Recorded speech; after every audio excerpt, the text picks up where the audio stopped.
Ahora escuchás Columnas Agitadoras en Agitando el Avispero.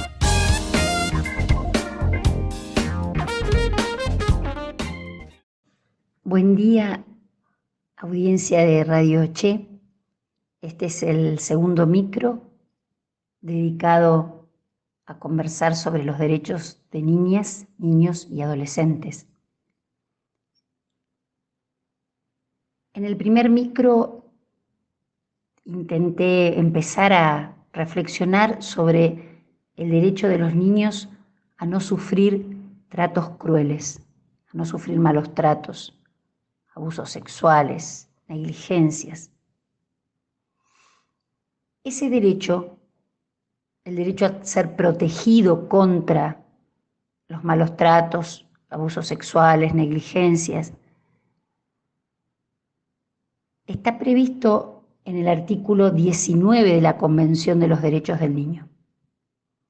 Y como les conté, la Convención, que es como el instrumento madre, digamos, y que está incorporada a nuestra Constitución, creó un comité de expertos que está en las Naciones Unidas y que van generando observaciones respecto de la aplicación de la Convención.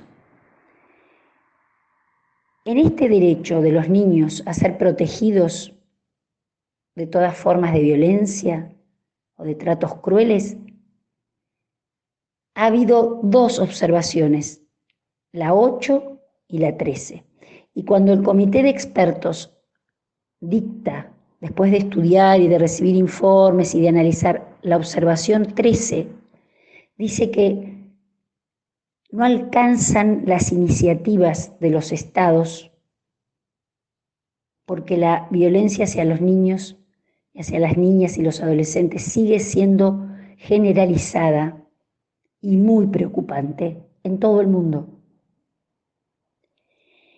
Esa observación 13 tiene algunas definiciones que me interesarían comentarles hoy. La más importante, tal vez, la violencia contra los niños jamás es justificable. Toda violencia contra los niños se puede prevenir. Esto es como una máxima, ¿no?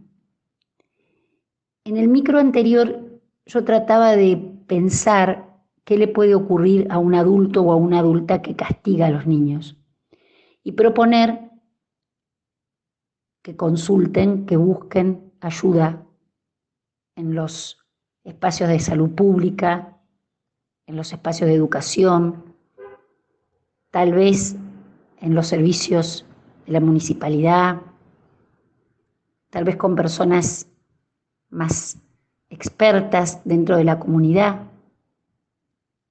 Hay que buscar ayuda. ¿Por qué? Porque hay algo que también dice el comité. El problema más grande es que los estados llegan tarde, llegan cuando ya está la paliza, cuando ya está el daño, cuando ya está el grito, y no logran comprender como organización del Estado cuál es la base de esta violencia, cuáles son las razones para que los adultos castiguen a los niños. Creo que esa es la gran pregunta que nos tenemos que hacer. ¿Qué pasa? ¿Cómo se hace para hacer esa pregunta?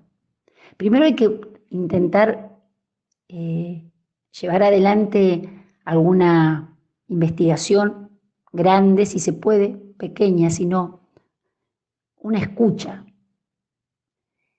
¿Cómo se considera a los niños en nuestra comunidad? ¿Qué se piensa de los niños, de las niñas y de los adolescentes? ¿Quiénes pueden dar información clave? Los propios niños. Ellos, ellas, tienen la información que buscamos. Ellos saben, pueden contar qué piensan en su casa respecto de ellos. También pueden ayudarnos las personas que, teniendo esta dificultad en el tratamiento hacia sus hijos, pueden reflexionar. También nos pueden ayudar para poder después trabajar con esas creencias culturales que son las que habilitan que se pueda maltratar a los niños. Las opiniones de los chicos cuando son requeridas por las familias, por las instituciones, no solo es para escucharlos, sino que hay que tomar decisiones con esas opiniones, hacernos cargo de lo que estamos escuchando y planificar algunas acciones para protegerlos y también para prevenir en nuestras comunidades el maltrato hacia los niños. El maltrato hacia los niños se da generalmente en el seno de las familias y también de las instituciones que están pensadas para protegerlos. Pueden ser las escuelas, pueden ser los clubes. El maltrato hacia los niños, hacia los adolescentes principalmente, se da en momentos en que actúa la fuerza policial o las fuerzas armadas en otros países. Hay mucho para revisar y para pensar. El comité dice: los esfuerzos estatales son insuficientes, son aislados y no tienen los recursos dinerarios destinados para trabajar. Y también dice: hay que ver cuáles son las actitudes y prácticas sociales que toleran la violencia hacia los niños. Hay que pensar en eso, hay que reflexionar. Bueno, propongo a la audiencia relacionar esto con la violencia que vivimos como sociedad. No es la única explicación, por supuesto. La violencia que vivimos como sociedad también es el resultado de la exclusión, de muchas cuestiones que no dependen solo de las familias. Pero hay una gran dosis de explicación de la violencia que vivimos en la sociedad por lo que nos pasa como familias y como escuela y como clubes.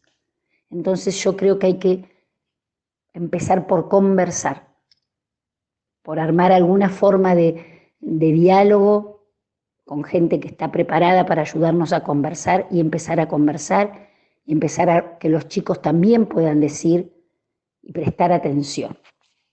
En el próximo micro voy a contar cómo se organizan los sistemas de protección de niños en nuestra provincia.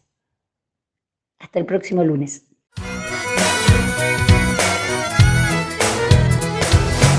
Distintas voces, diversas miradas. Hacemos comunicación popular y alternativa.